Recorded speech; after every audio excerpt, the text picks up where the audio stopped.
Hello, crypto boys and ghouls, and welcome back to the channel, Tales from the Cryptmancer, where we feature content on play and earn games on the blockchain, such as RavenIdle.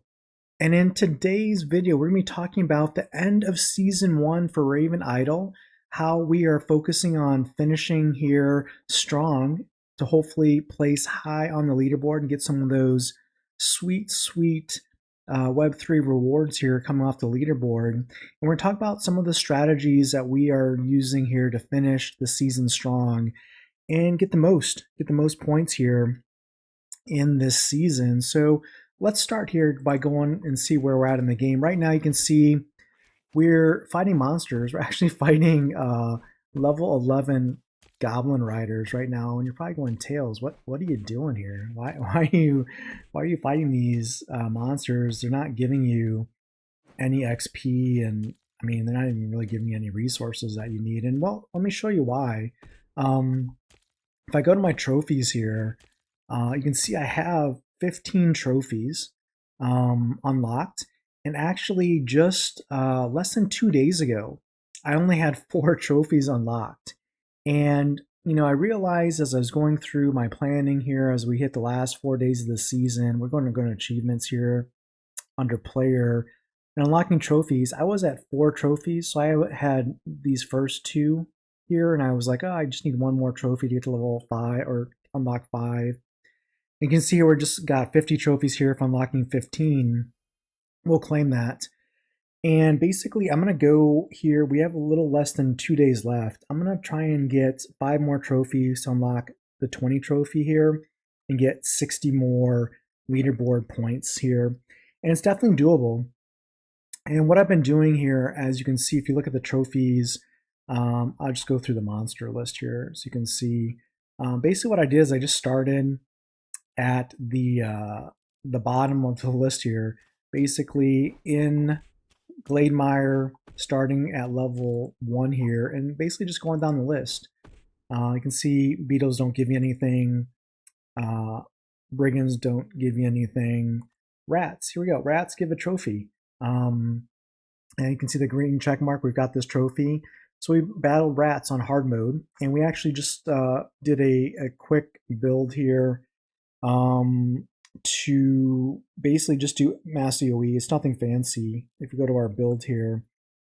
So we just used our standard protection and warfare base build here, and we just went with the AoE skills in protection and warfare, and then we added wizardry here and just went both down the fire and ice path and just took AoE skills here and just built an AoE build. We balance it here with between might and intelligence and wisdom, so we have enough mana. So we kind of divide up our points between might for weapon power and intelligence for spell power damage, and then wisdom for the mana regen. So nothing fancy. These are not hard monsters that you can see we're killing. And we're just going up the list here. We started with rats, got the rats trophy, then got the hood mask trophy, and we're just doing hard battles here, and we're basically just one-shotting all of these monsters and just killing so many of them so quickly that the trophies drop pretty quick. And then we got the fungi trophy, we got the arachnid trophy, and let's see, we got the fox trophy. What else did we get? We got the brotherhood trophy. And then we just got the skeleton trophy here. And now, like I said, we're on the, we got the warhogs trophy as well. And then we're fighting goblin riders right now. We're going to drop this trophy. Actually, we just had to drop, right? No, did we not? I don't think that's dropped yet. So we're still fighting goblin riders. And then we're going to go into dwarves, get the dwarf trophy, and just keep going. We're going to add 5 more trophies and get the 20 trophies here for those achievement points. But basically, the takeaway here is with 2 days left, is look at what you have. Go down the achievements in the leaderboard here and see what you can achieve. And I can tell you what my plan is going to be. You can see here I have 3,470 achievement points thus far. It doesn't include my dungeon runs. We'll talk about my dungeon runs here at the end of this video. But basically start with professions here, right? So with blacksmithing, I'm at level 50. I'm not going to get to level 70, so we're done there. Carpentry, I can get to level 40 if we look here. It'll be a push. We'll see if we can achieve it. We're at level 34 here.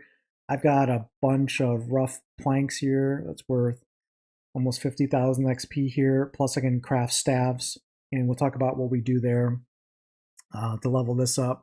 But carpentry is something you can see on my land.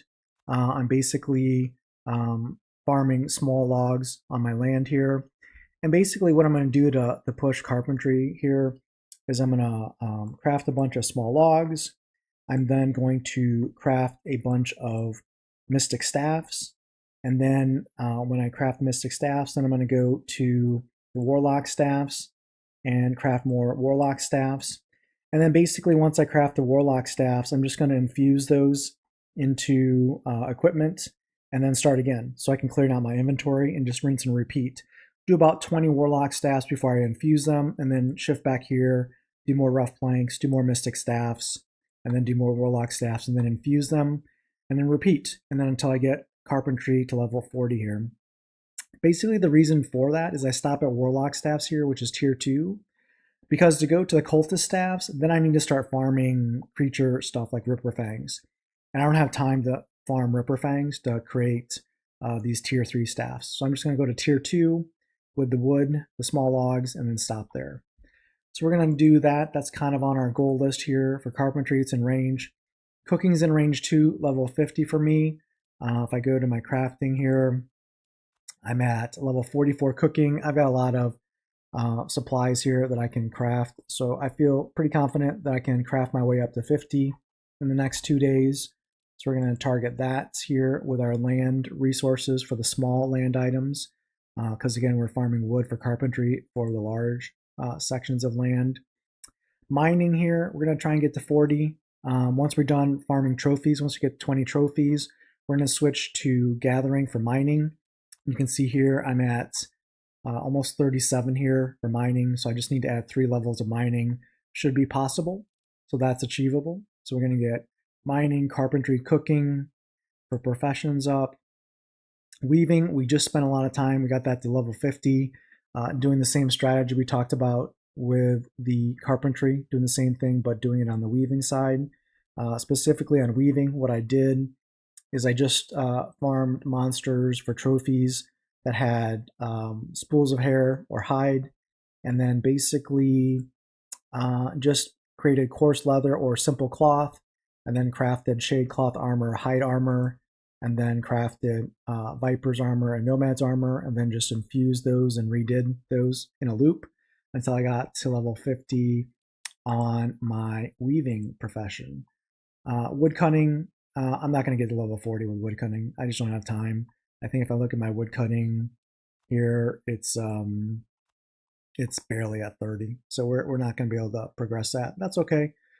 When you evaluate what to push for at the last 2 days of the season, it's just basically looking at what's achievable and grabbing those points because they're basically free and they're going to make a difference. For land, we stopped at, farming, we're at level 25. Husbandry, we're at level 25. The chances of us pushing to 30 on farming, it's possible with our cooking. Our wood cutting's at 30, it's not going to go higher than that. Our husbandry's at 25. So really the only option we have here is farming here, which we can possibly get to 30 here with things like that we're farming here, like peppers for our cooking here, because we have a lot of shank that we need to make stuff with. So that's what we're going to do with our land. Spending silver on our land, we're already spending silver just by the very nature of doing the stuff on land. We'll see where we get. I don't know how close we are here to spending whatever that's 500,000 or 5 million, whatever that is. We'll see how that goes. Earning silver. Once we get our cooking to level 50, we'll start running trade packs to get our silver to see if we can hit that or not. We'll see. We're topped out here at tier 4. We're not going to complete the full tier 5 armor set in time. Just don't have enough time to farm all the materials to do that. And that's okay. We won't achieve that. Legacy levels, we're at level 60. If I switch to at the very last thing, it's possible we could push to level 65. We're almost at 62 right now. We would have to do that, make that decision here probably in the next 8 hours or so if we're going to push level 65. I don't think that's necessarily going to happen if we're going to push carpentry, cooking, and everything else like mining up as well. So we'll probably not achieve that, but that would be a reach goal for us. We're not going to hit archetype level 75 here on any of these. That's okay. Slay monsters, because we're farming those low-level monsters, killing them instantly, 3 at a time pretty much. It's possible that we could achieve this slay 250,000 monsters here and get 90 leaderboard points for that as we're going trophy hunting. As I mentioned, the trophies, we're going to go for unlocking 20 trophies here over the next 8 hours or so. And the boss slayer is probably not going to happen because we're not going to get the required levels to do that. And for trade packs, like I said, that'll be the silver and trade pack at the end here.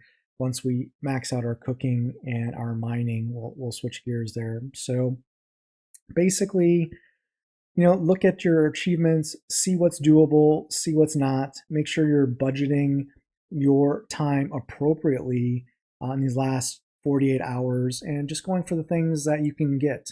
Because again, the difference between getting one of these high level achievements could be the difference in quite a few leaderboard points or leaderboard spots at the end of the season here. And you can see here the top 100 right now are sitting at about 6,000 points for the top 100. By the time we add in our dungeon points and our multiplier here for referrals at 1.3 or 30%, we're close. We're definitely competing, I would say, at a good level here for the first season. We'll see where we end up at the end of the day. What I want to also just close out this video on as our push, make sure you're doing your dungeons and you're spending enough time in there every day as well. Those are just free points. Today, we'll talk about, here we can show how we concluded today's dungeon run. We had to stop because of time. We ran out of time and just had to end the run, but we stopped at level 444, which was good for some nice little trophies here for our daily dungeon run. So make sure you're getting those points. Those are free points every day. Again, the difference between like level 34 and 44, if you can spare the extra hour, is probably worth the 10 trophies to do that on a daily basis. And yeah, budget some time. Like I said, we ran here for a little over 3 hours. Maybe that was a little too much, but at the end of the day, I'll take guaranteed trophies. And we'll take that to the bank here at the end of the leaderboard season. So with that being said, that's kind of our strategy, how we're kind of pivoting. Plan your time, use it wisely, go for the objectives that you can achieve in this last 48 hours, and good luck. We'll see you at the end of the season on the leaderboard, and keep stacking those stats, everyone. Until next time.